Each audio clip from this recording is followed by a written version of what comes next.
Hello students, welcome to my channel. मैं एक नया सीरीज शुरुआत करने जा रहा हूँ इकोनॉमिक्स के ऊपर। तो ये हमारा पार्ट 1 है, इंट्रोडक्शन टू इकोनॉमिक्स। और आप लोग मुझे जानते हैं सतीश सर के नाम पे, और ये मेरा चैनल है। आप लोग सब्सक्राइब कर सकते हैं ताकि अपकमिंग वीडियो जो भी है आप लोग को मिल जाएगा। 4 सब्जेक्ट मैं आपको हमेशा पढ़ाता आता हूँ, और 8 साल का एक्सपीरियंस है। Economics, reasoning, quant and banking awareness.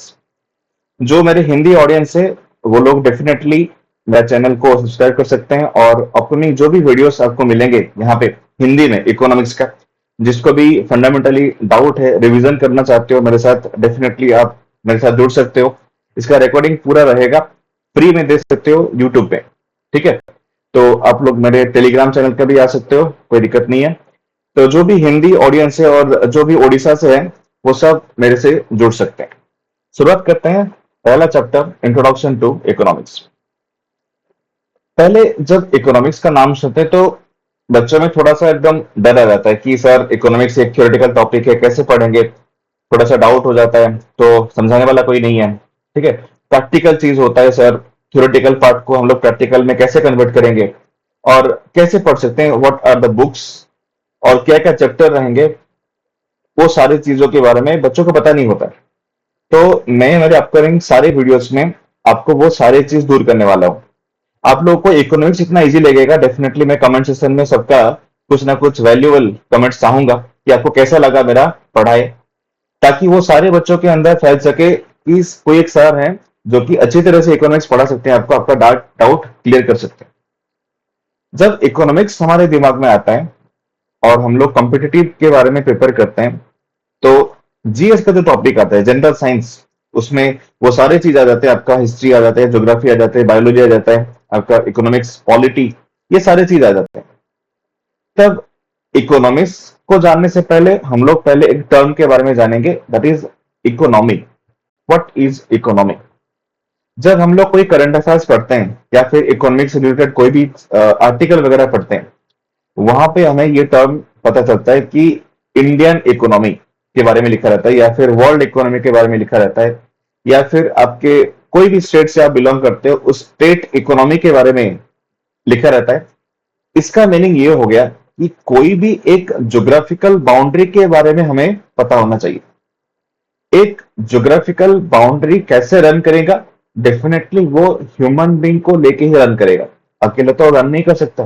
Human being चाहिए डेफिनेटली। तो ह्यूमन बींग जहां पे होता है उसका कुछ ना कुछ नीड है, उसका कुछ ना कुछ डिमांड है, और उसके हिसाब से वो सप्लाई होता है। एक ज्योग्राफिकल बाउंड्री में डिमांड एंड सप्लाई का एक खेल होता है। जैसे कि कोई भी चीज हमें चाहिए, हम अगर इंसान है तो हमें कोई ना कोई चीज चाहिए ही चाहिए। जो हमें चीज चाहिए तो हम उसको खरीदने के लिए जाएंगे। कहां पे खरीदेंगे? दुकान में खरीदेंगे। जो दुकानदार है वो बना सकता है, या फिर जो बना रहा है उससे लेके हमें दे सकता है। So there are two minimum parties in a geographical boundary. एक हो जाता है आपका प्रोड्यूसर, जो कि प्रोडक्शन कर रहा है। One is your producer, manufacturer. दूसरा आ जाता है जो इसको यूज करेगा, that is your consumer. So the relationship between producer and consumer, consumer का कुछ डिमांड रहेगा, प्रोड्यूसर का सप्लाई रहेगा उस डिमांड के हिसाब से। So the study of consumer and producer, उनके बीच में रिलेशन क्या है। अब प्रोड्यूसर अगर कोई चीज बना रहा है, चाहे वो गुड्स हो या फिर कोई सर्विस प्रोवाइड कर रहा है, सर्विस प्रोवाइडर हो, जो भी है, कस्टमर को तो चाहिए ही चाहिए। अब एक valuable goods and services trade होगा किसके बीच में? प्रोड्यूसर एंड कंज्यूमर के बीच में। अब कंज्यूमर को जो भी चीज चाहिए प्रोड्यूसर कहीं ना कहीं से आके लेके देगा, तो उसको हम लोग रिसोर्सेज बोलते हैं। रॉ मटेरियल जिसको बोला जाता है जनरल लैंग्वेज में, उसको हम लोग रिसोर्सेज बोलते हैं इकोनॉमिक लैंग्वेज में। अब वो जो रिसोर्सेस है, रिसोर्सेस अगर है तो वो कस्टमर को लेके दे सकता है। अगर रिसोर्सेस अवेलेबल नहीं है तो उसका वो ऑल्टरनेटिव कस्टमर को दे सकता है। सो उसको बोलते हैं कि जो भी हमारे पास रिसोर्सेस है उसका वो गुड्स बनाएगा, प्रोडक्ट बनाएगा या फिर सर्विस प्रोवाइड करेगा. So the relationship between study of the relationship between producer and consumer and how the resources can be utilized properly in a geographical boundary is known as economic. एक geographical boundary में अगर हम उस relation को establish कर सकते हैं कि वो प्रोड्यूसर और कंज्यूमर के बीच में कैसा रिलेशन रहेगा उस रिसोर्सेस अवेलेबिलिटी ऑफ रिसोर्सेस को लेके, देन उस ज्योग्राफिकल बाउंड्री को हम लोग इकोनॉमी बोलते हैं. इसीलिए वर्ल्ड इकोनॉमी लिखा जाता है कि वर्ल्ड का जो भी सिनेरियो है प्रोड्यूसर एंड कंज्यूमर के बीच में, वो रिलेशनशिप को वर्ल्ड इकोनॉमी बोला जाता है. वैसे इंडियन इकोनॉमी बोला जाता है कि इंडिया का जो ज्योग्राफिकल बाउंड्री है उसमें हम लोग स्टडी करेंगे कि प्रोड्यूसर एंड कंज्यूमर के बीच में क्या रिलेशनशिप है. समझे बच्चे? अब ये रिलेशनशिप को जैसे हम स्टडी करेंगे तब उसको इकोनॉमिक्स बोला जाता है. Study of economy is known as economics. तो इसीलिए इकोनॉमिक्स एक साइंस है. अब जैसे कि मैंने आपको बोला कि जो भी रिसोर्सेज अवेलेबल होगा उस रिसोर्सेज के बारे में हम लोग समझते हैं. पहले तो हम लोग कंज्यूमर है और कंज्यूमर का जो नीड रहता है या फिर वांट रहता है वो अनलिमिटेड है, वो खत्म नहीं होगा. इतना बड़ा वांट, इतना अनलिमिटेड वांट के लिए प्रोड्यूसर हमेशा कोई ना कोई चीज उसको देता रहता है, चाहे वो प्रोडक्ट के हिसाब से हो, गुड्स के हिसाब से हो या फिर सर्विस के हिसाब से. और day by day, year by year वो चेंज होता रहता है क्योंकि कस्टमर का जो टेस्ट एंड प्रेफरेंसेस है, कस्टमर का जो नीड है, सेटिस्फेक्शन कभी नहीं होता. वो हमेशा कुछ ना कुछ एक्स्ट्रा मांगेगा. जैसे कि सोचो कि मैं अगर कुछ पैसा लेके आ रहा हूं, एक्स पैसा मैं लेके आ रहा हूं, तो मुझे तभी लगेगा कि अगर मुझे एक्स प्लस कुछ भी एक्स्ट्रा मिल जाए तो भी मेरे लिए कम है. सोचो कि मेरा 1 लाख का इनकम है और मैं 1 लाख से ज्यादा कमाना चाहता हूं क्योंकि मेरा सेटिस्फेक्शन 1 लाख में नहीं है. मैं हमेशा चाहता हूं कि अगर थोड़ा सा 15-20 हजार और एक 1 लाख कुछ एक्स्ट्रा मिल जाएगा तो भी मेरे लिए कम है. हर इंसान का वैसे ही नीड अनलिमिटेड रहता है. इसलिए उसको स्टडी किया जाता है कि क्या डिमांड रहेगा और क्या सप्लाई रहेगा. तो study of economy is known as economics. अब जब हम इकोनॉमी को स्टडी कर रहे हैं तो वो एक साइंस के अंडर आएगा. That science is known as social science. तो पहला क्वेश्चन यहां पे कवर हो गया कि economics is coming under social science. ठीक है, उसको हम लोग अभी स्टडी करेंगे कि अगर इनकम क्रिएट हो रहा है, जब कोई गुड्स या सर्विस प्रोवाइड होगा कंज्यूमर को, तो कंज्यूमर उसको पैसा देगा प्रोड्यूसर को. प्रोड्यूसर के पास जो भी आदमी काम कर रहे हैं उनको इनकम मिलेगा, है ना. तो एक ज्योग्राफिकल बाउंड्री के अंदर इनकम क्रिएट हो रहा है, वेल्थ क्रिएट हो रहा है. वो ज्योग्राफिकल बाउंड्री आपका टाउन हो सकता है, आपका स्टेट हो सकता है, आपका देश हो सकता है, कुछ भी हो सकता है. वहां पे इनकम क्रिएट हो रहा है, वेल्थ क्रिएट हो रहा है. और कैसे इनकम क्रिएट हो रहा है स्टडी करेंगे तब उसको इकोनॉमिक्स बोला जाता है. I think it is crystal clear to you कि इकोनॉमी और इकोनॉमिक्स में क्या अंतर है या फिर क्या सिमिलरिटीज है. अब जब हम उसको स्टडी करेंगे तो उसका ओरिजिन में हमें जाना पड़ेगा. हमारा जो टॉपिक है बच्चे इकोनॉमिक्स, वो सारी चीज स्टडी के बारे में ही है. हम लोग उसको स्टडी करने वाले हैं कैसे वो इनकम क्रिएट हो रहा है. तो जब हम लोग इकोनॉमिक्स को स्टडी करने वाले हैं तो उसके ओरिजिन में जाना पड़ेगा, बराबर. तो इकोनॉमिक्स का ओरिजिन हुआ है एक Greek word oikonomia. Greek word oikonomia. Oikonomia का अगर हम लोग डिफरेंशिएट करेंगे, now it is of two types. एक हो जाता है आपका ओइकस, दूसरा हो जाता है आपको नमो या नोमेन भी लिख सकते हैं. ओइकस एंड नोमेन, नमोस या फिर नोमेन. ओइकस मतलब आपका हो जाता है हाउस होल्ड एंड नोमेन मतलब हो जाता है आपका मैनेजमेंट. अब दोनों को मिला के पढ़ो, आपका हो जाएगा, क्या हो जाएगा बच्चे, हाउस होल्ड मैनेजमेंट. अब ये हाउस होल्ड क्या है? हाउस होल्ड मतलब आपका जो भी, हम लोग कंज्यूमर है, बराबर, तो हम लोग हाउस होल्ड हो गए. हाउस होल्ड, एक घर पकड़ लो, ठीक है। मैनेजमेंट, उसको मैनेज करना पड़ेगा। कैसे मैनेज करोगे? जितना रिसोर्सेस है उतना ही तो मैनेज कर पाओगे। ये एग्जांपल देते हैं। सपोज सोचो कि आप अपने घर पे हैं, घर पे जो भी रिसोर्सेस है आप उसको यूज कर रहे हो।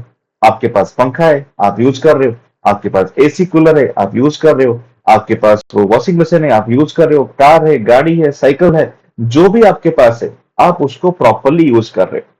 सोचो कि आप हॉस्टल में रहोगे, हॉस्टल में इतना सुविधा आपको नहीं मिलेगा, बराबर।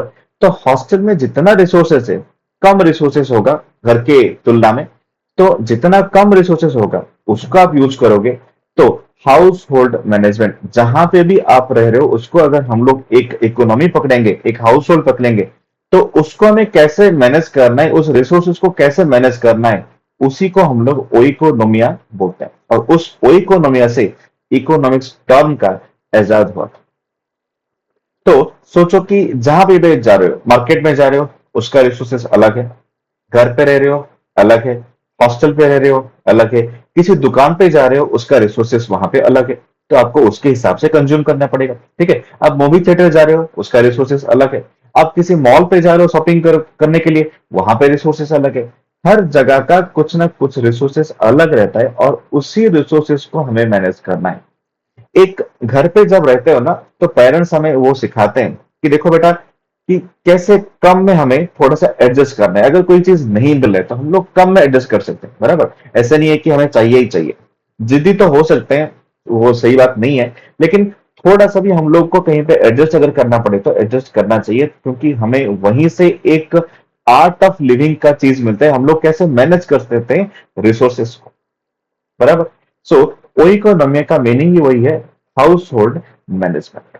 Okay, and from that word oikonomia से आपका इकोनॉमिक्स का इंट्रोडक्शन हुआ था। अब देखो ये पॉपुलर चीज बन गया। डे टू डे लाइफ में जो भी चीज हम लोग रिसोर्सेज यूज कर रहे हैं उसको हमें मैनेज करना है। ठीक है बच्चे, अब हम लोग थोड़े से एक बढ़िया सा टर्म पे जाएंगे। दो चीज होता है इकोनॉमिक्स का, जो ब्रांच होता है ना, ब्रॉडर टर्म में अगर हम लोग उसको एक्सप्लेन करेंगे तो there are two types of economics. One is micro economics and another is macro economics. Micro मतलब नाम से ही पता चल जाता है बच्चे कि माइक्रो मतलब हो जाता है आपका क्या, छोटा। ओके, तो छोटा मतलब एकदम इंडिविजुअल को लेके हम लोग उसको स्टडी करने वाले हैं, इसीलिए that is called micro economics. लेकिन एक जो मैक्रो इकोनॉमिक्स हो जाता है, मैक्रो मतलब एक बिगर लेवल में उसको स्टडी करेंगे, ठीक है। बिगर लेवल में स्टडी करेंगे मतलब एक इंडिविजुअल से हम लोग अभी ग्रुप ऑफ इंडिविजुअल्स में आ जाएंगे। तो ग्रुप ऑफ इंडिविजुअल्स कहां पे रहते हैं? एक किसी डिस्ट्रिक्ट में रहते हैं, किसी स्टेट में रहते हैं, या फिर हम लोग एक पूरा देश को पकड़ेंगे और देश को अगर स्टडी करेंगे तो वो हो गया आपका क्या, मैक्रो लेवल ऑफ इकोनॉमिक्स। तो दो ब्रॉडर ब्रांच है, एक माइक्रो एंड एक मैक्रो। पहले माइक्रो को जैसे मैंने स्टडी किया कि किसी अगर हम लोग इंडिविजुअल को लेते हैं, इंडिविजुअल पर्सन को लेते हैं, this is study about individuals और एन इंडिविजुअल इंडस्ट्री। एक इंडस्ट्री को भी हम लोग स्टडी कर सकते हैं, एक इंडस्ट्री का क्या डिमांड है, एक इंडिविजुअल का क्या डिमांड है ना। डिमांड एंड सप्लाई, एक इंडिविजुअल का डिमांड एंड सप्लाई को हम लोग हमेशा माइक्रो में पकड़ते हैं। एक देश को पूरा स्टडी किया जाएगा, this is study of a whole nation, then that is called macro economics. यहां पे एक इंडिविजुअल डिमांड एंड सप्लाई को हम लोग देखेंगे, लेकिन यहां पे होल कंट्री का जो भी डिमांड एंड सप्लाई है, एक एग्रीगेट डिमांड सप्लाई है या फिर एक ओवरऑल डिमांड एंड सप्लाई है, उसी को हम लोग देखेंगे। So this is the study of overall demand and supply, बराबर बच्चे। अब जब हम लोग एक इंडिविजुअल डिमांड को देखते हैं तो इंडिविजुअल डिमांड में क्या छिपा रहता है, एक सोचो कि एग्जाम्पल देते हैं। आप एक दुकान पे गए, कहीं पे आपको खाना चाहिए, कुछ कपड़ा चाहिए, कुछ आपको कोई भी चीज लैपटॉप वगैरह चाहिए, फिर मोबाइल वगैरह चाहिए। पहले जब इंडिविजुअली जाते हो, कोई भी चीज आपको पसंद होता है, तो पहले आप क्या देखते हो, प्राइस, है ना। कि इसका प्राइस क्या है, उसका दाम क्या है। आप दुकानदार को वही पूछते हो कि भाई इसका प्राइस क्या है। अगर आपको प्राइस अच्छा लगा तो आप खरीद के लेके आते हो, अगर आपको प्राइस अच्छा नहीं लगा तो किसी दूसरे अल्टरनेटिव पे चले जाते हो या फिर बार्गेन करते हो, बराबर। तो एक प्राइस ऐसा चीज है जो कि इंडिविजुअल डिमांड को वो मेजर कर सकता है। So to measure microeconomics, we need to study the price theory. तो यहां पे रेलेवेंट क्या चीज है आपका प्राइस थ्योरी। प्राइस के हिसाब से आप माइक्रो इकोनॉमिक्स को मेजर कर सकते हो या फिर स्टडी कर सकते हो। लेकिन जब यहां पे जाएंगे, होल नेशन का जब हम लोग स्टडी करेंगे, तो एक इंसान का अभी नहीं देखा जाएगा, होल नेशन का डिमांड एंड सप्लाई देखा जाएगा। तो होल नेशन का डिमांड के हिसाब से जो चीज बनाया जाएगा वहां पे कैपेसिटी होना चाहिए, उस चीज को हम लोग क्या कर सकते हैं, खरीद के लेके आ सकते हैं। तो वहां पे एक मेजर चीज आता है, सबका वेल्थ क्या है, सबका इनकम क्या है। यहाँ पे जैसे प्राइस थ्योरी था मेजरमेंट यूनिट, वैसे ही यहाँ पे क्या है बच्चे ना, income theory. Income theory is the unit of measurement for macro economics. ठीक है बच्चे। तो यहाँ पे प्राइस थ्योरी, यहाँ पे आपका इनकम। जैसे कि बड़े बड़े चीज है ना, नेशनल इनकम, पॉवर्टी, अनएम्प्लॉयमेंट क्या है, ये सब हम लोग मैक्रो इकोनॉमिक्स में पढ़ने वाले हैं। यहाँ पे इंडिविजुअल डिमांड, कॉस्ट क्या है, सप्लाई क्या है, कंज्यूमर बिहेवियर क्या है, ये सब हम लोग माइक्रो इकोनॉमिक्स में पढ़ने वाले हैं। और माइक्रो इकोनॉमिक्स का फादर कौन है, जो हमारे इकोनॉमिक्स का फादर है, इकोनॉमिक्स का फादर के नाम है Adam Smith. Adam Smith is known as father of economics. तो यहां पे मैंने लिख दिया कि माइक्रो इकोनॉमिक्स का भी वही फादर है आपके, एडम स्मिथ। ठीक है।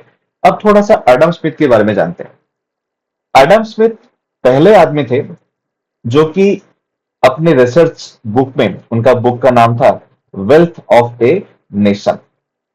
तो इसको हमेशा याद रखना, ये एग्जाम का क्वेश्चन हो सकता है। वेल्थ ऑफ ए नेशन, ये उनके बुक का नाम था। एडम स्मिथ पहले आदमी थे जो कि एक्सप्लेन किए थे कि labour is the cost, labour is the cost. इससे पहले कोई भी लेबर को कभी भी कॉस्ट नहीं समझ सकता। लेबर को हमेशा ऐसे ही यूज किया जाता था, उसके लिए कोई टाइम नहीं था, एक्सप्लॉयटेशन था।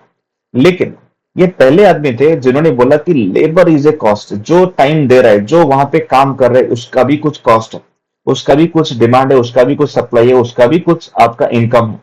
Labour is a cost. और उन्होंने नेचर को स्टडी किया, और एक देश में देखो, जैसे उनका बुक का नाम है वेल्थ ऑफ ए नेशन, एक देश में कैसे इनकम क्रिएट होगा उनको स्टडी किया। कैसे इनकम क्रिएट होगा, पॉपुलेशन से। और पॉपुलेशन कौन है, एक ह्यूमन बीइंग है। इसीलिए जो काम कर रहा है वो लेबर है। तो लेबर इज द कॉस्ट।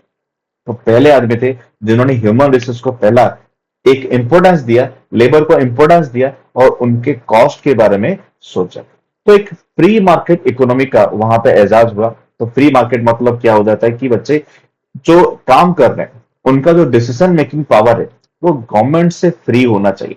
और उसी को हम लोग एक बढ़िया सा स्टोरी में रिलेट करेंगे। So I am taking to a beautiful story. Let's see the difference between micro and macro economics. देखो पहले क्या लिखा है मैक्रो में, focuses on performance, structure and behaviour of the entire economy. लेकिन माइक्रो में क्या हो जाता है बच्चे, individual actors in the economy. Individual जो बंदा है, इंडिविजुअल जो पर्सन है, बस उसी को हम लोग स्टडी करते हैं। यहाँ पे एंटायर इकोनॉमी को हम लोग स्टडी कर रहे हैं। This is the basic difference. Second point क्या दिया है, studies the decisions made by governments in a country. Obviously एक गवर्नमेंट का जो डिसीजन रहता है वो मैक्रो में रहता है, क्योंकि मैक्रो में हम लोग पूरे देश को एक कंसिडर करते हैं। लेकिन यहाँ पे माइक्रो में study of decisions made by individuals and businesses. एक बंदा, एक इंडिविजुअल या फिर एक कोई इंडस्ट्री जो डिसीजन लेता है उसको हम लोग माइक्रो में पकड़ते हैं। लेकिन मैक्रो में पूरा देश का इकोनॉमी, पूरा देश का जो गवर्नमेंट है उसका डिसीजन क्या रहता है उसको हम लोग पकड़ते हैं। Second point is over. Third point is focuses on how factors like unemployment, national income, prices of goods influence the overall economy. इसी के बारे में आपको बोल रहा था कि poverty, unemployment, national income, देश का पूरा क्या इनकम रहता है, ये सारे चीज को हम लोग यहाँ पे फोकस करते हैं, लेकिन यहाँ पे माइक्रो इकोनॉमिक्स में हम लोग इंडिविजुअल डिमांड एंड सप्लाई को फोकस करते हैं। ठीक ना, एक आदमी का क्या डिमांड रहा है, एक आदमी क्या पसंद कर रहा है, उसका टेस्ट एंड प्रेफरेंसेस क्या है, प्राइस थ्योरी जिसको हम लोग बोलते हैं, वो माइक्रो में आ जाता है। लेकिन यहाँ पे क्या जाते हैं बच्चे, इनकम थ्योरी को मेजरमेंट में लिया जाता है। Third point is over. Fourth point देखिए क्या दिया है, analyses the sum total of economic activity such as GDP. यही तो सबसे पॉपुलर टर्म है, जीडीपी, ग्रॉस डोमेस्टिक प्रोडक्ट। तो एक देश में जो भी आपका इनकम रहा, नेशनल इनकम, उसी को हम लोग जीडीपी बोलते हैं। तो जीडीपी भी आगे हम लोग पढ़ेंगे, ठीक है। तो एक एनालाइज किया जाता है कि total national income, total GDP एक देश का क्या हो जाता है, वो उसको हम लोग बोलते हैं क्या, मैक्रो इकोनॉमिक्स। लेकिन यहां पे एग्जामाइंस द इंडिविजुअल मार्केट्स बिहेवियर, एक इंडिविजुअल के हिसाब से जो भी मार्केट का बिहेवियर, उसका डिमांड एंड सप्लाई, उसी को हम लोग यहाँ पे फोकस करते हैं। Now fifth point, it is top to down approach. लेकिन ये micro is bottom to up approach. देखिए ये जो मैक्रो है ना, ये पूरा देश का चीज है, तो डेफिनेटली ये हम लोग टॉप से बॉटम से लेके जाएंगे। लेकिन माइक्रो में हम लोग इंडिविजुअल से जाते हैं, तो हम लोग बॉटम से टॉप तक लेके जाएंगे, इंडिविजुअल से धीरे धीरे हम लोग ग्रुप तक जाएंगे। Okay, then six point, session seasoned जो इन्वेस्टर्स है do not pay as much attention to macroeconomics for guiding their investment decision। तो जो सीजन इन्वेस्टमेंट्स है, इन्वेस्टर्स है, वो लोग जनरली आपके जो मैक्रो इकोनॉमिक्स है उसको ज्यादातर अटेंशन नहीं देते हैं। वो इंडिविजुअल पर्सपेक्टिव को ज्यादा फोकस करते हैं। उनका जो रिसर्च रहता है वो एक एरिया में सीमित रहता है ना। एक चीज अगर वो लेके आएंगे, वो देखेंगे कि कहां पे वो मार्केट है जहां पे मैं अपनी चीज को बेच सकता हूं। माइक्रो में अगर चलेंगे तो investors generally focus in depth on micro economics to gain effective insights for guiding investment decision. एक बंदा अगर माइक्रो इकोनॉमिक्स को स्टडी कर रहा है तो वहां पे इन डेप्थ नॉलेज चाहिए। जैसे कि मैं अगर अपने बारे में बोलूं, मेरा अगर यहाँ पे माइक्रो इकोनॉमिक्स है तो मेरा कॉम्पिटेटिव स्टूडेंट मेरा टारगेट, कॉम्पिटेटिव स्टूडेंट मेरा जो वीडियो देख रहे हैं, डेफिनेटली मेरा टारगेट वो है कि यहाँ पे उनको सारे चीज मिले ताकि एग्जाम में उनको काम आ सके। So for me micro economics is, यहाँ पे मैं छोटे से सेक्टर में एक निश सेक्टर को मैं पकड़ रहा हूं कि जो कॉम्पिटेटिव प्रिपरेशन कर रहे हैं उनके लिए मैं इकोनॉमिक्स को कंटेंट बनाऊं। अगर मैं इसको मैक्रो में बनाता तो वो सारे लोगों के लिए बनाता मैक्रो प्रॉपर्टी में या प्रॉपर्टी में, कि मुझे एम्प्लॉयमेंट या अनएम्प्लॉयमेंट स्टडी करना है पूरा देश का, है ना, वो मैक्रो हो जाता। तब मैं एक ही सेक्टर को फोकस नहीं कर रहा हूं, सिर्फ कॉम्पिटिटिव बच्चों को फोकस नहीं कर रहा हूं, मैं पूरे देश के सारे ऑडियंस को फोकस कर रहा हूं। ठीक है, this is the basic difference कि कहां पे हम लोग फोकस करें। इंडिविजुअल को फोकस करेंगे तो वो माइक्रो हो जाएगा, पूरे देश को फोकस करेंगे तो वो मैक्रो हो जाएगा। ठीक है, इसीलिए माइक्रो हमेशा बॉटम टू अप अप्रोच रहता है और मैक्रो हमेशा अप टू या फिर टॉप टू बॉटम अप्रोच रहता है। आई होप ये आपको बढ़िया चीज समझ में आएगा कि what is the difference between macro economics and micro economics. ठीक है, एक कभी भी अगर आप किसी स्ट्रीट वेंडर को देखोगे तो उनका एक पर्टिकुलर ऑडियंस होंगे, है ना। सोचो कि कोई अगर किसी स्टेट में है और यहाँ पे कोई एक स्ट्रीट वेंडर है और उसको कुछ खाने की चीज, खाने के सामान बेचना है, तो वो हमेशा देखेगा कि यहाँ पे लोगों को क्या पसंद है, क्या मैं लोगों को दूं ताकि लोग मेरे कस्टमर हो जाएं। वो बढ़िया सा खाना बनाएगा और उसी सेक्टर में जैसे कि बिक सकता है, इसीलिए वो सर्च करेगा कि मैं कैसा चीज बनाऊं ताकि कस्टमर मेरे दुकान पे आए और मेरा चीज बिक सके। कोई भी चीज, वो खाने का चीज हो, वो मोबाइल वाला चीज हो, वो आपके कपड़े वाला चीज हो, वो सारी चीज माइक्रो में फोकस करे। वो हमेशा फोकस करे कि मेरा दुकान किन किन कस्टमर को टारगेट कर सकते हैं। ठीक है ना, इसीलिए उनका इन डेप्थ रिसर्च रहता है माइक्रो इकोनॉमिक्स में। ठीक है, चलिए अब हम लोग एक बढ़िया सा स्टोरी में चलते हैं। We are going to touch a beautiful story of French revolution. अब फ्रेंच रिवॉल्यूशन जानने से पहले थोड़ा सा तीन इंपोर्टेंट टर्म के बारे में जानते हैं। हमारे पास बढ़िया सा तीन टर्म है। पहला है ऑटोक्रेटिक। ऑटो मतलब ऑटोनॉमी, ठीक है ना। एक बंदा बोल रहा है कि इसको करो, मैं जो बोल रहा हूं वही काम करो, दूसरे काम मत करना। मेरे पूछे बगैर या फिर मैं जो बोल रहा हूं उसी को आपको सुनना पड़ेगा। ऑटोनॉमी, ठीक है ना, मोनोपोली जिसको बोलते हैं, ऑटोक्रेटिक। देखो यहाँ पे लिखा भी है ना, डू दिस, वही करो जो मैं बोल रहा हूं, डू दिस। तो इन लोगों को इसी आदमी का ही बात सुनना पड़ेगा। यही सुप्रीम लीडर है, ऑटोक्रेटिक। ठीक है। अब एक बढ़िया सा टर्म आया, laissez faire. Okay. And now I am taking to a beautiful story of French revolution. अभी फ्रेंच रिवॉल्यूशन आपके 1787 तो माह में स्टार्ट हुआ था। 1787 से लेके 1797 तक ये कुछ चला। 10 साल के बीच में जो फ्रेंच के लोग थे वो अपने डायनास्टी या फिर अपने किंग से बहुत ही तंग आ चुके थे। तो बोले कि यहाँ पे खरा नहीं है, यहाँ पे किंग को फर्क नहीं पड़ता हम लोग कैसे जी रहे हैं, हमारे पास पैसा नहीं है। स्कैर्सिटी ऑफ फूड, खाने की इतनी मतलब किल्लत लग गई थी लोगों को ना, खाना ही नहीं मिल रहा था। वो लोग सब सड़क पे उतरे और एक रेवोल्यूशन क्रिएट किए कि आप हट जाओ और हमें अकेला छोड़ दो। Free, make us free, leave us free, that is less is free. यह टर्म का मीनिंग वही है, लीव अस फ्री, हमें फ्रीडम चाहिए। आपका जो मोनोपोली है, जो ऑटोक्रेटिक चीज है, वो हमें नहीं चाहिए। हम लोग फ्रीडम होना चाहते हैं, हम लोग फ्री होना चाहते हैं, खुद से डिसीजन लेना चाहते हैं, हमें छोड़ दीजिए। Okay, free from you, we are going to live in freedom.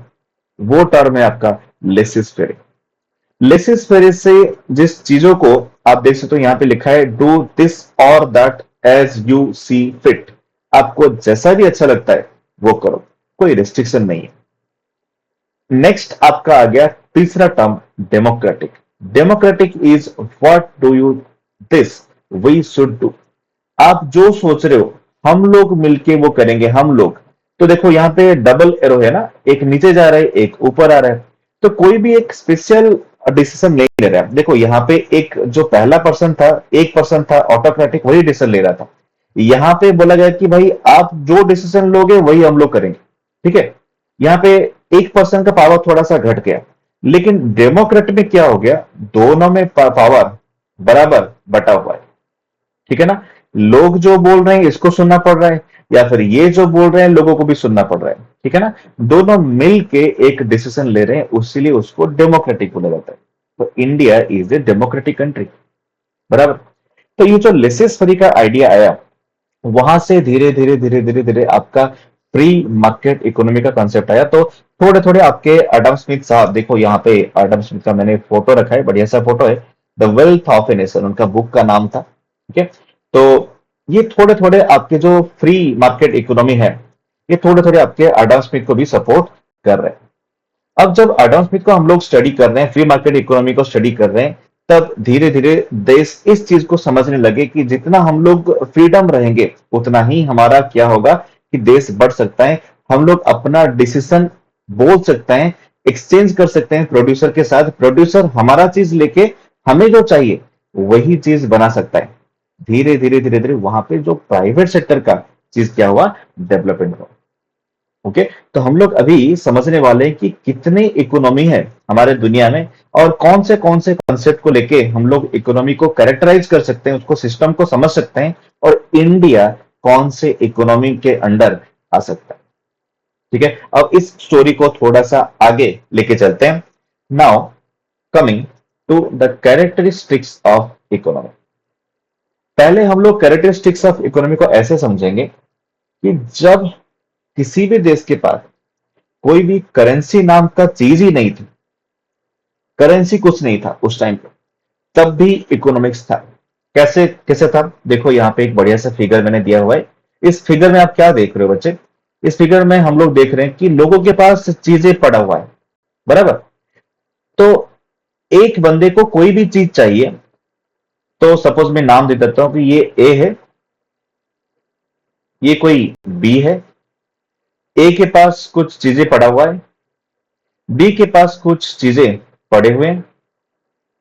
A B अपने बीच में कोई भी चीज एक्सचेंज कर सकते हैं। गुड्स का हम लोग क्या करेंगे, अभी एक्सचेंज करेंगे, exchange of goods.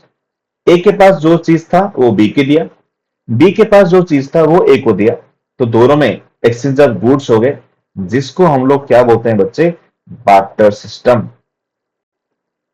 This is called barter system, बराबर। अब इसी बार्टर सिस्टम की इकोनॉमी को हम लोग क्या बोलते हैं बच्चे, कि ट्रेडिशनल इकोनॉमी,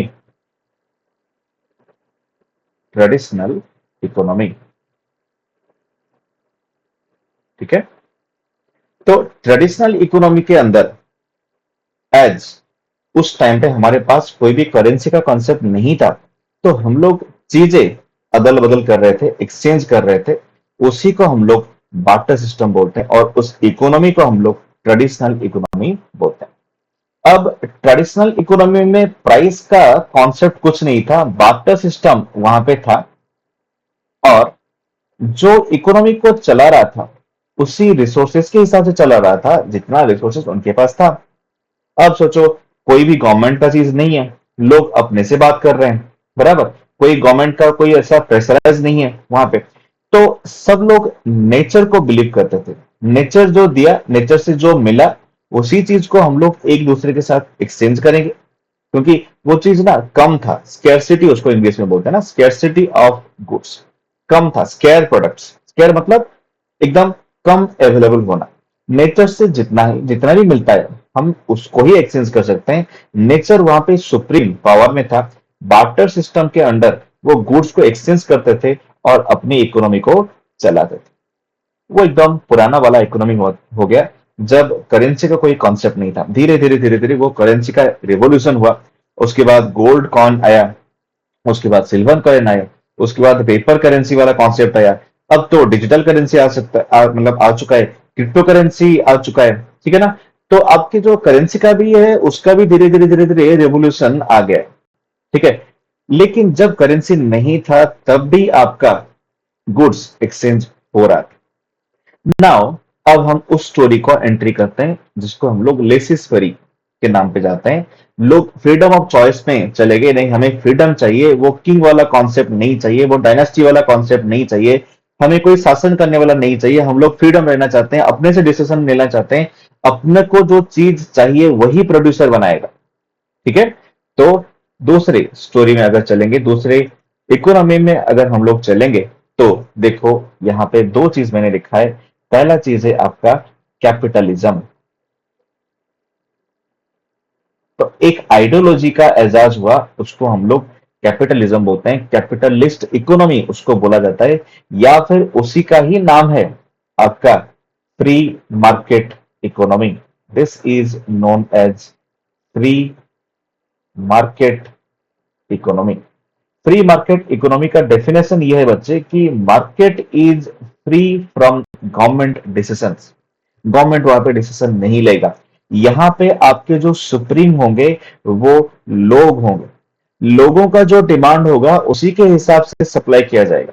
इसीलिए यहाँ पे ज्यादातर ओनरशिप में क्या कौन रहते हैं बच्चे ना, प्राइवेट सेक्टर ज्यादातर ओनरशिप पे रहते हैं। अब I am going to discuss with you what is private sector. Private sector उसी को बोला जाता है जहां पे ओनरशिप लोगों के पास रहता है, इंडिविजुअल के पास रहता है, ठीक है ना। So the ownership of individual is more than 51% और मोर, ठीक है। लोगों के पास जब ओनरशिप रहेगा उसको हम लोग क्या बोलेंगे बच्चे, प्राइवेट सेक्टर बोलेंगे, ठीक है। तो यहाँ पे ओनरशिप प्राइवेट सेक्टर के पास रहा है, और प्राइस डिटर्मिनेशन कैसे किया जाएगा, through public demand and supply. लोगों के हिसाब से वो प्राइस डिटरमाइन किया जाएगा, लोग जो चाहेंगे उसी को हम लोग बनाएंगे। अब एक एग्जांपल, बढ़िया सा एग्जांपल देते हैं, ये प्रैक्टिकल चीज है ना, मेरे पास एग्जांपल भरपूर है, आप एग्जांपल को याद रखो, ये सारे चीज याद रह जाएंगे। आप एक घर पे, ठीक है, आपके पेरेंट्स थोड़े से लिबरल हैं, आपको बोल रहे हैं कि नहीं, तू अपने लाइफ में जो भी है कर सकता है, कोई दिक्कत नहीं है, अपना करियर तू खुद चुन, करियर चुनने के बाद जॉब ऑप्शन जो भी है तेरे पास वो कर, जितना भी सैलरी आ रहा है अपने से खुद अपने पैर में खड़े, उसके बाद शादी भी अपने मर्जी से ही कर, कोई दिक्कत नहीं है, आराम से शादी कर, ठीक है। और उसके हिसाब से अपने फैमिली को चला, कोई मतलब कोई रेस्ट्रिक्शन वाला पार्ट नहीं है। अगर हमें पूछना है कुछ सजेशन के लिए तो हम लोग सजेशन दे सकते हैं, या फिर अपना लाइफ तो खुद जी सकता है। यहाँ पे फ्रीडम ऑफ चॉइस का चीज आ गया, ठीक है। लेकिन एक डिसएडवांटेजेस भी है। इसीलिए वो जो कैपिटलिस्ट कंट्री का या फिर कैपिटलिज्म जो आइडियोलॉजी था, उसका भी कुछ क्रिटिसिज्म आया। लोगों को अगर हम लोग ऐसे ही छोड़ देंगे, भाई अपना जो हिसाब से करना है करो, प्राइस अपने हिसाब से रखो, तो वो प्राइवेट सेक्टर का एक मोनोपोली आ जाएगा। बराबर। प्राइवेट सेक्टर सोचने लगेगा कि मेरे पास जो भी चीज है, लोगों को मैं वही दाम में बेचूंगा जो खुद मैं डिसाइड करूंगा। तो जिसके पास पैसा है उसके पास बहुत पैसा है, और जिसके पास पैसा नहीं है उसके पास पैसा नहीं है। प्रॉफिट ओरिएंटेड उनका मेन ऑब्जेक्टिव रहता है प्राइवेट सेक्टर का। तो कैपिटलिस्ट कंट्री का जो मेन ऑब्जेक्टिव है या फिर प्राइवेट सेक्टर का जो मेन ऑब्जेक्टिव यहाँ पे क्या रहता है बच्चे? Profit motive. हमें प्रॉफिट चाहिए, प्रॉफिट के ऊपर ज्यादा ध्यान देंगे। तो लोगों के पास पैसा तो आएगा, लेकिन जिसके पास पैसा है वो पैसा बनाता जाएगा, और जिसके पास पैसा नहीं आएगा वो गरीब होता जाएगा। So there is a gap between rich and poor, है ना? रिच एंड पुअर के बीच में ज्यादा धीरे धीरे धीरे धीरे वो गैप आ जाएगा। Rich become richer and poor become poorer. वो धीरे धीरे धीरे धीरे गैप बढ़ता रहेगा, क्योंकि मेन मोटिव क्या है बच्चे? प्रॉफिट मोटिव है उनको। लोगों के हिसाब से कोई लेना देना नहीं है बच्चे, है ना? लोगों को जो चाहिए वो हमने बना दिया, ठीक है। अब प्राइस हम लोग डिटरमाइन करेंगे, ठीक है। अब कोई गरीब उसको नहीं ले पा रहा है, वो कुछ फर्क नहीं पड़ रहा है। वहां पे एक क्रिटिसिज्म आया कि अगर हम लोग सिर्फ कैपिटलिस्ट के ऊपर ध्यान देंगे तो लोगों का तो डिमांड फुलफिल हो गया, लेकिन जब लोग खरीदने के लिए जाएंगे वो मोनोपोली आ जाएगा, प्राइवेट सेक्टर आ जाएगा, ठीक है ना? हम लोग वैसा नहीं करेंगे। एक काम करते हैं, एक बंदे को चूज करते हैं, गवर्नमेंट पावर उसके पास रहेगा, लेकिन उसका मोटिव ये रहेगा कि वेलफेयर ऑफ दैट इकोनॉमी। तो इसके लिए वो कार्ल मार्क्स का आइडिया है वहां पे, जिसको हम लोग क्या बोलते हैं बच्चे? कि प्लान्ड इकोनॉमी बोलते हैं, या फिर उसी को हम लोग कमांड इकोनॉमी भी बोल सकते हैं, या फिर उसी आइडियोलॉजी को बोलते हैं जिसको कार्ल मार्क्स ने दिया था। उस आइडियोलॉजी को क्या बोला जाता है बच्चे? कि socialism. So these are called socialist economy. एक देश का एग्जांपल देता हूं ताकि आप बेहतर समझ सकते हो। कैपिटलिस्ट कंट्री है आपका America, USA is a capitalist country, France is a capitalist country. तो जो स्टोरी मैंने आपको पहले बोला था उसी के हिसाब से वो कैपिटलिस्ट कंट्री में कन्वर्ट हो गया। यूके एक कैपिटलिस्ट कंट्री है। जो भी यूरो इकोनॉमी है ना, यूरोपियन इकोनॉमी, वो सारे कैपिटलिस्ट इकोनॉमी है, क्योंकि उनके पास पैसा है और प्राइवेट सेक्टर वहां पे ज्यादा है। लेकिन हम लोग जब सोशलिस्ट इकोनॉमी पे चलेंगे तो रसिया आ जाएगा, चाइना थोड़ा सा आ जाएगा, है ना? तो जो भी आपके इस्लामिक कंट्री है वहां वो सब सारे सोशलिज्म पे आ जाएंगे। सोशलिस्ट कंट्री में जो सरकार है उनके पास पावर रहता है। तो सरकार के पास अगर पावर रहेगा, गवर्नमेंट के पास अगर पावर रहेगा, तो ओनरशिप लाइज विथ गवर्नमेंट, और उसको हम लोग क्या बोलते हैं बच्चे? Public sector. तो यहां पे फ्रीडम ऑफ चॉइस लोगों का नहीं है। सरकार जो डिसाइड करेंगे लोगों के पास वो बांट दिया जाएगा। मेन मोटिव जैसे कि यहाँ पे प्रॉफिट जनरेशन था, यहाँ पे मेन मोटिव वेलफेयर हो सकता है, लोगों को बांट के दिया जाएगा सारी चीज, वेलफेयर हो सकता है। इसीलिए गवर्नमेंट सेक्टर यहाँ पे ज्यादा रहेंगे, या फिर गवर्नमेंट का ही सारे चीज रहेगा, गवर्नमेंट ही यहाँ पे डिसीजन लेगा, ठीक है। तो पब्लिक सेक्टर का डेफिनेशन फिर क्या हो गया बच्चे? Ownership of government is more than 51% और मोर, ठीक है। तो गवर्नमेंट अगर डिसाइड करेगा तो यहाँ पे लोगों का डिमांड एंड सप्लाई नहीं पूछा जाएगा। गवर्नमेंट जो डिसीजन लेगा या फिर जो सेंट्रल पावर में रहेगा, सेंटर में जो रहेगा, वही डिसाइड करेगा कि प्राइस क्या रहेगा, वही डिसाइड करेगा कि लोगों को कैसे कैसे चीजें मिल सकता है, वो कोशिश करेगा कि लोगों को बांट सके। लेकिन इसमें भी एक क्रिटिसिज्म है। उसी एग्जाम्पल को मैं दोहराता हूं आपके पेरेंट्स का। पहले जो कैपिटलिज्म था, आपके पेरेंट्स बोल रहे थे कि भाई फ्री है, आप जो भी चाहे डिसीजन ले सकते हो, जिसके साथ शादी कर सकते हो, पढ़ाई कर सकते हो, करियर चूज कर सकते हो, घर में आ जा सकते हो, रह सकते हो, कोई दिक्कत नहीं है आपको, कुछ मतलब ऐसा रिस्ट्रिक्शन नहीं। अब इसका क्रिटिसिज्म निकला सोशलिज्म में। सोशलिज्म में पेरेंट्स बोल रहे हैं नहीं, हम लोग चूज करेंगे, हम आपके लिए बेहतर चूज कर सकते हैं, हमारा एक्सपीरियंस ज्यादा है, हम आपके लिए कुछ अच्छा ही चूज करेंगे। तो उन्होंने आपका वो पढ़ाई वाला चीज पोर्शन कवर किया, कपड़े भी वही चूज कर रहे हैं, आपका जॉब वाला चीज वही चूज कर रहे हैं, कहाँ पे जॉब करेंगे वही चूज कर रहे हैं, कितना सैलरी रहेगा क्या रहेगा वो सारी वही चूज कर रहे हैं। थोड़ा थोड़ा आपको लग रहा है कि सर थोड़ा रिस्ट्रिक्शन तो हो रहा है। अब जो शादी वाला पोर्शन है वो भी वही चूज करेंगे, नहीं हमारे पास वो एक्सपीरियंस है, हम चूज कर सकते हैं आपके लिए लड़का या लड़की, ठीक है। तो कुछ हद तक वो सही है, लेकिन धीरे धीरे धीरे धीरे आपको वो वहां पे भी थोड़ा सा रेस्ट्रिक्शन लगेगा। अगर उनका कहीं पे भी डिसीजन गलत हो गया तो आपको लगेगा कि अगर मैं डिसीजन ले सकता था, कुछ बेहतर मेरे लिए बना सकता था। सोशलिज्म का यहाँ पे थोड़ा थोड़ा हम लोग ड्रॉबैक्स निकालने लगे, सोशलिज्म का थोड़ा सा क्रिटिसिज्म निकलने लगे कि यहाँ पे भी कुछ ना कुछ क्रिटिसिज्म है। एक आदमी के पास अगर हम लोग सारे डिसीजन छोड़ देंगे तो जरूरी नहीं है कि वो सारे डिसीजन हमारे अच्छाई के लिए ही लेगा। ऐसा भी हो सकता है कि वो सारे चीज हड़प लेगा, हम लोग को कुछ कुछ कुछ कुछ देके अपने पास सारे चीज रख लेगा, तो वो तो वहीं पे हम लोग फंस गए, है ना। वो तो सारे ही गरीब हो गए ना।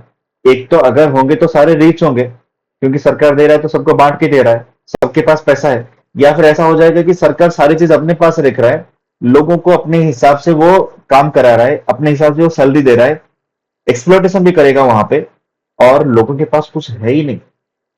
वहां पे क्रिटिसिज्म आएगा, वहां पे दिक्कत आएगा। अब इन दोनों का जो सोल्यूशन निकलेगा वो फोर्थ इकोनॉमी में हम लोग चलेंगे। तो पहला इकोनॉमी हम लोग क्या देखे, ट्रेडिशनल इकोनॉमी। दूसरा इकोनॉमी हम लोग क्या देखे, कैपिटलिज्म। तीसरा इकोनॉमी हम लोग क्या देखे, सोशलिज्म, प्लान्ड इकोनॉमी और कमांड इकोनॉमी। बराबर। अब हम लोग इन दोनों का जो क्रिटिसिज्म था उसमें सोल्यूशन पे चलते हैं। थोड़ा सा पहले देख लेते हैं कि what is the difference between capitalism and socialism. हमारा जो स्टोरी था वही स्टोरी को हम लोग यहाँ पे रिपीट करने वाले हैं। पहले देखो बच्चे क्या लिखा है यहाँ पे, capitalism is an economic system where the means of production are owned by private individual. यही तो हम लोग डिसाइड कर रहे थे, यही तो हम लोग पढ़ रहे थे। एक प्राइवेट इंडिविजुअल के पास रहेगा, उसके हिसाब से प्राइवेट सेक्टर डिसाइड करेगा कि क्या प्राइस रहेगा। लेकिन यहाँ पे the means of production such as money and other forms of capital are owned by state और पब्लिक। ठीक है ना, स्टेट एक गवर्नमेंट के पास रहेगा, ठीक है। गवर्नमेंट डिसाइड करेगा कि लोगों के पास पब्लिक वेलफेयर क्या रह सकता है। दूसरे पॉइंट पर चलेंगे, companies live by the profit motive, they exist to make money, all companies have owners and managers. देखो ये चीज इंपॉर्टेंट है, प्रॉफिट मोटिव, ठीक है ना। उनको पैसा चाहिए, वो डेफिनेटली अपने बारे में सोचेंगे, अपने प्रॉफिट के बारे में सोचेंगे, ठीक है ना। और यहीं पे आपका रिच एंड पुअर का कॉन्सेप्ट आ जाता है, एक गैप आ जाता है, क्योंकि कंपनी सिर्फ अपने बारे में सोच रहा है, लोगों के बारे में नहीं सोच रहा है। बराबर। लोगों का डिमांड फुलफिल हो रहा है, लेकिन लोगों के बारे में नहीं सोच रहे हैं, वो अपने हिसाब से प्राइस सेट करेंगे, ठीक है। अब now coming to socialism, under a socialist system, everyone works for wealth that is in turn distributed to everyone. सब लोग मिलके काम कर रहे हैं, गवर्नमेंट जो भी है सबको बांट के दे रहा है।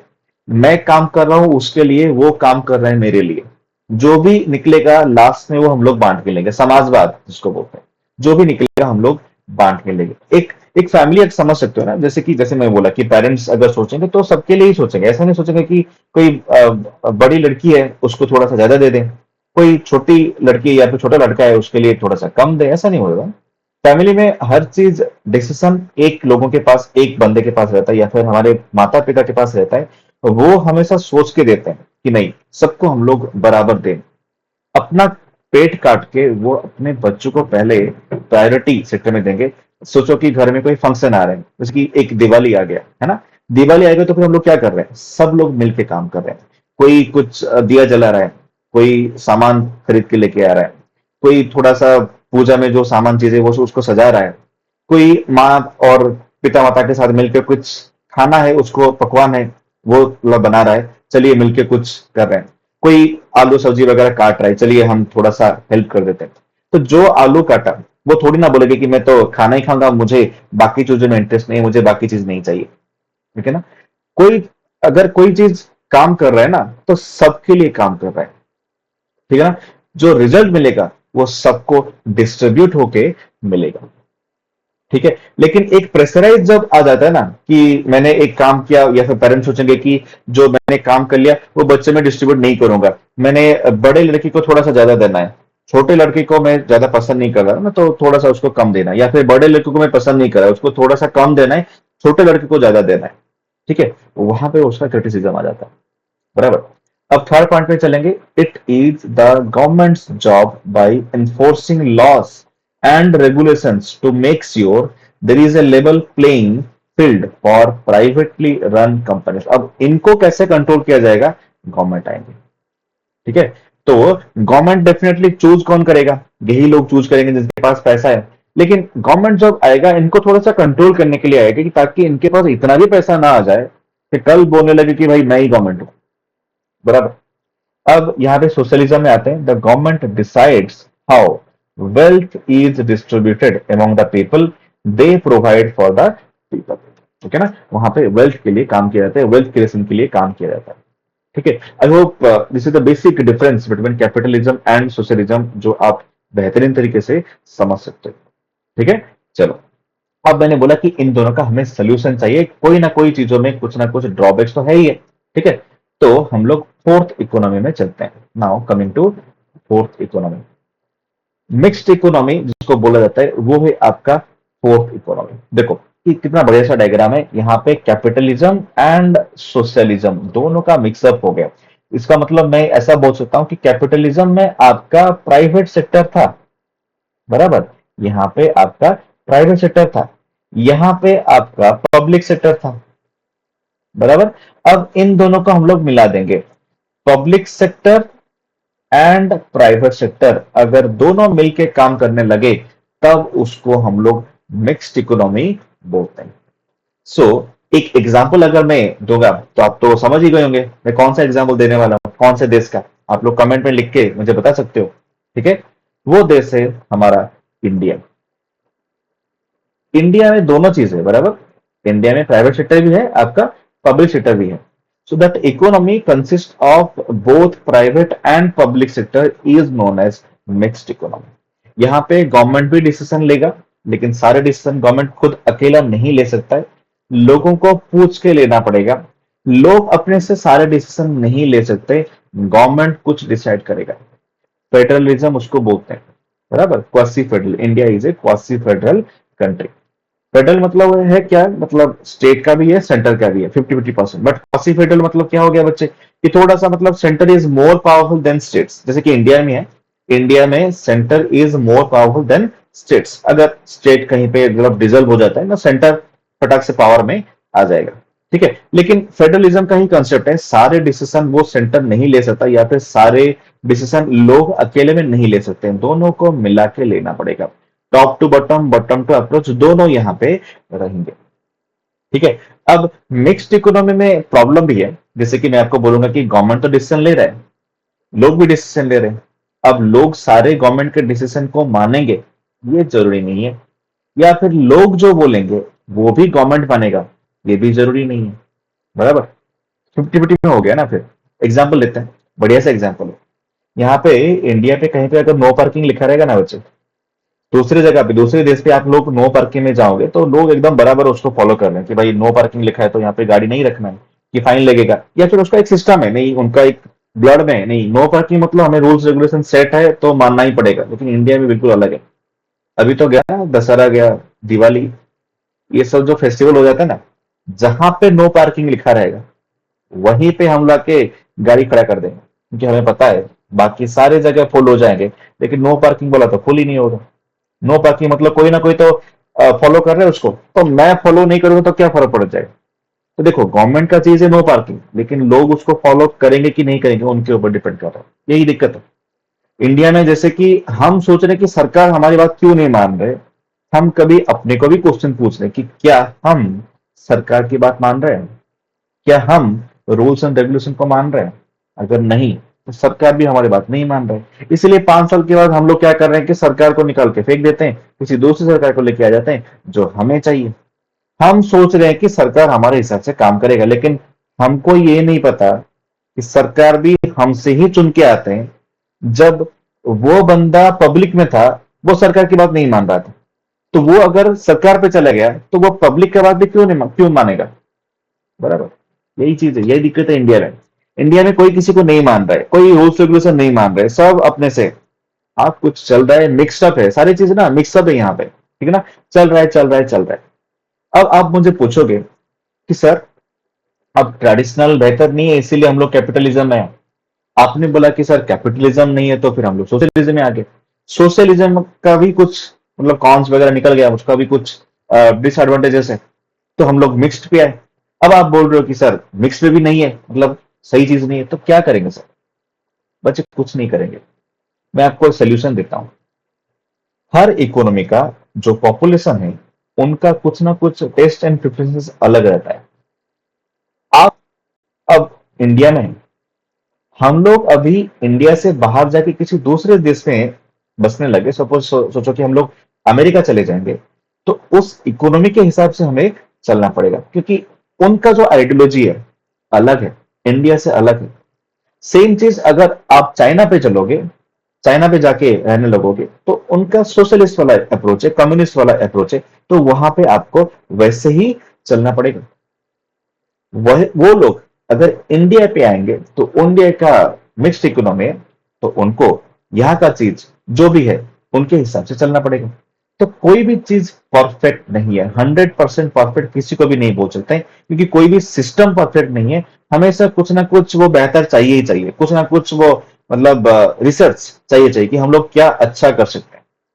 ठीक है, मैं ऐसा नहीं बोल सकता कि कैपिटलिज्म सबसे बेहतर है, मैं ऐसा नहीं बोलूंगा कि सोशलिज्म सबसे बेहतर है, मैं ऐसा भी नहीं बोलूंगा कि मिक्स्ड इकोनॉमी सबसे बेहतर है।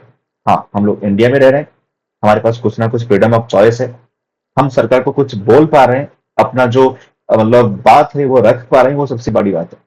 किसी दूसरे देश पे चले जाओगे, आप नॉर्थ कोरिया पे चले जाओगे, वहां पे आप बात ही नहीं रख सकते अपना। ठीक है, लेकिन वहां पे भी लोग रह रहे हैं।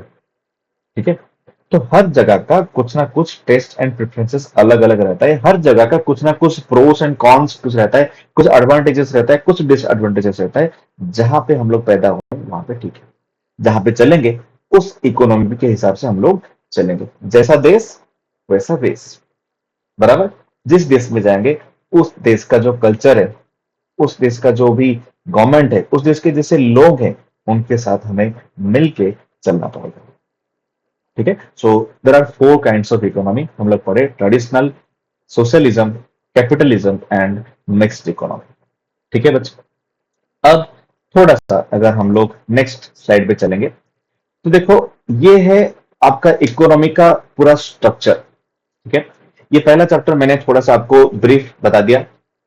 ये इकोनॉमिक्स का पूरा स्ट्रक्चर है। जो भी पढ़ना चाहता है मेरे साथ इकोनॉमिक्स, ये सारे 15 टॉपिक मैं पढ़ाने वाला हूँ। मेरा होम टाउन है उड़ीसा, मैं वहां पे फंडामेंटल बैच चला रहा हूँ। जिसको भी कोई भी दिक्कत है इकोनॉमिक्स में, आप मेरे साथ जुड़ सकते हो। ओनली 400 रुपीज, सिर्फ 400 रुपये। ओके, ओनली 400 रुपीज में आपके सारे जो इकोनॉमिक्स है, पर्टिकुलरली ये इकोनॉमिक्स में कवर कर रहा हूँ। जैसे कि मैं उड़ीसा में हूँ, तो उड़ीसा का जो भी एग्जाम है, सेंट्रल लेवल अगर एग्जाम आप पढ़ रहे हो, जैसे कि एसएससी सीजीएल हो गया, सीजीएल हो गया, एमटीएस हो गया, ठीक है ना, अपने स्टेट के जो भी एग्जाम है अगर आप कवर करना चाहते हो, तो मेरे से आप जुड़ सकते हो। मैं आपको लाइव पढ़ा सकता हूँ। ठीक है, आप मेरे से जुड़ सकते हो और मुझे क्वेश्चन भी पूछ सकते हो, सिर्फ 400 रुपये में। ओके, वैसे मैं चार चीजें पढ़ाता हूँ: economics, reasoning, quant and banking awareness. तो मैं धीरे धीरे सारी चीज को अपलोड करता जाऊंगा। इकोनॉमिक्स का पूरा सीरीज में लेके आने वाला हूँ, जिसको आप थोड़ा थोड़ा रिवाइज कर सकते हो, जान सकते हो कि सर क्या पढ़ाने वाले हैं। हम लोग उसको डेप्थ में तो पढ़ेंगे ही पढ़ेंगे डेफिनेटली, लेकिन थोड़ा सा हमें इंट्रोडक्शन चाहिए, थोड़ा सा हमें चाहिए कि सर कैसे पढ़ा रहे हैं, क्या कंटेंट है सर के पास, है ना, अच्छा लग रहा है कि नहीं। वो सारी चीज के लिए मैं थोड़ा थोड़ा सीरीज लेके आने वाला हूँ। और बाकी जो वीडियोस में धीरे धीरे अपलोड कर रहा हूँ, आप लोग सब्सक्रिप्शन ले सकते हो, सब्सक्राइब कर सकते हो, ताकि आपको पता चले कि मेरा अपकमिंग वीडियो क्या आ रहा है। ठीक है, अगर आपको कुछ वैल्यू यहाँ पे मिल रहा है, तो मेरे लिए दो लाइन आप लिख सकते हो, और आप शेयर भी कर सकते हो, सब्सक्राइब भी कर सकते हो, ताकि सारे लोगों के पास, सारे बच्चों के पास वो पहुंच सके जो भी कम्पिटिटिव पढ़ना चाहते हैं। ठीक है, तो इसके हिसाब से मैं मेरा वीडियो कंप्लीट कर रहा हूं। आप जिस भी जगह से हो, आप लोग अगर मेरे साथ जुड़ना चाहते हो, तो मैंने पहले स्लाइड में अपना नंबर दे के रखा है। आप लोग अगर मेरे से जुड़ना चाहते हो, तो मेरा नंबर है बच्चे 7000848974। इस नंबर को आप नोट कर लो। इसमें आप कॉल कर सकते हो, या फिर मुझे आप मैसेज कर सकते हो, व्हाट्सएप कर सकते हो, ताकि जिस बैच में आप एनरोल होना चाहते हो, उस फंडामेंटल बैच में एक स्पेशल व्हाट्सएप ग्रुप है, वहां पे मैं पेड बेस में आपको एनरोल करा दूंगा, ताकि जो भी क्लास रहे आपको लिंक मिलता रहे। ठीक है, thank you guys, thank you for watching this video. आप शेयर करना और सब्सक्राइब करना, और दूसरे पार्ट 2 में हम लोग फिर से मिलने वाले हैं, और आपके जो भी आगे एग्जाम है उसके लिए all the best. Thank you.